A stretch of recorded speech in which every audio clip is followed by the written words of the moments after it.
फिर एक दिन उन्होंने कहा, नमाज़ पढ़ना सीखना चाहती हो? 2 महीने लगे। मैंने चुपके चुपके नमाज़ सीख ली। बहुत मुश्किल था। ऐसा लगता था जैसे कोई चीनी ज़बान सीख रही हूँ।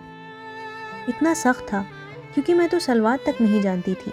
फिर उन्होंने रोज़ा सिखाया। रोज़ा मेरे लिए सबसे आसान था। बहरहाल मेरे उम्र की लड़कियाँ फिटनेस के लिए वैसे भी ज़्यादा नहीं खाती थी, तो ये ज़्यादा मुश्किल नहीं लगा। लेकिन जब बात पहुँची हिजाब तक, तब मैं कुरान से आशना हुई।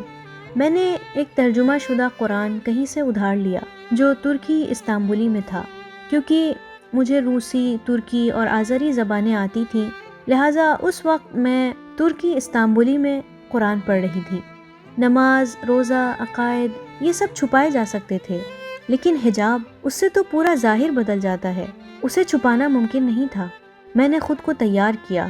2 महीने लगे और आखिरकार फ़ैसला कर लिया कि मैं हिजाब इख्तियार करूँगी।